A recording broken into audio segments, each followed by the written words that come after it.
We're back this January talking about Cancer Update. We do it every month, and Dr. Ravi Patel from Comprehensive Blood and Cancer Center in with us this morning. Good morning to you. Good morning. Yes. Dr. Patel, let's get right to it. There's a lot to talk about. It's interesting. Aspirin, does it lower the risk of cancer? Not definitely. Some evidence in colon cancer, but you have to remember, it also has a risk of bleeding and a variety of gastric irritation. So right now, there's no solid evidence it does. Okay. Good for the heart, though, they say, right? Good for the heart. Okay. Another question. How safe is red meat or processed meat? This is an interesting one. You and I were just chatting about this. Yes. You know, it's interesting. I am amazed that so many people still don't know that eating red meat or processed meats tremendously increases the risk of cancer. What is it in the red meat and the processed meat that's so dangerous? So two things. Animal fat, a high animal fat intake has been associated with gastric cancer, pancreatic cancer, colon cancer, even head and neck cancer.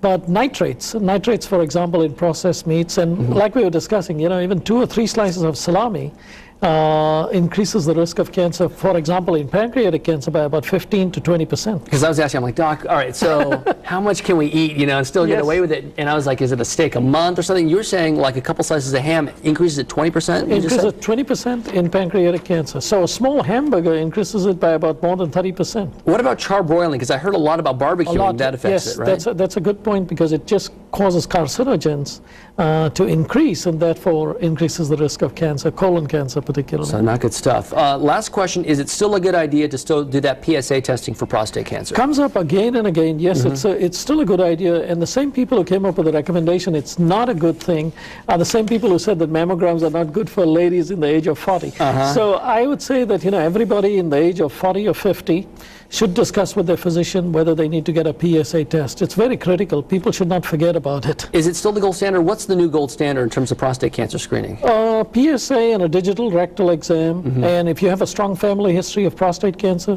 get it checked out. And have it regularly checked out. Regularly checked out. Again, animal fat intake, increased risk of prostate cancer also. All right, Dr. Ravi Patel, this is always fascinating because cancer research is just changing so much, and treatments are changing so much too as well.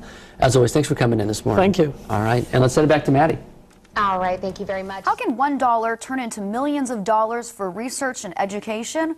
Supporters of the California Cancer Research Act were in Bakersfield today in front of the Comprehensive Blood and Cancer Center on Truxtun Avenue, getting the word out about Proposition 29. The initiative will be on the June primary ballot, and if passed, would increase the tobacco taxes by $1 on a pack of cigarettes, raising more than $850 million for research and education. Money that Proposition 29 supporters say would be put to good use. 90% of kids start smoking by the time they're 18. So if you have a lot of prevention efforts and intervention efforts out in the schools, that would be wonderful. That can be funded through money through the California Cancer Research Act. Smith Lopez said California is actually behind other states when it comes to taxing tobacco. She said some states' taxes are as high as $9 or $10. Local doctors rallying behind a ballot initiative they hope will stop lung cancer by taxing smokers. Proposition 29 would add a $1 tax onto every pack of cigarettes. Supporters say it would raise an estimated $600 million, which would fund cancer research, anti-smoking programs for teens, and heart disease treatments. Doctors say lung cancer is preventable if smokers can kick the habit.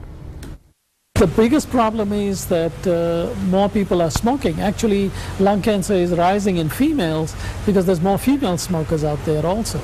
So, you want to really figure out a way to just prevent the disease, just like you do in diet. Voters will have to decide on Prop 29 in the June primary. A woman calls our Eyewitness News tip line claiming a door-to-door salesman tried to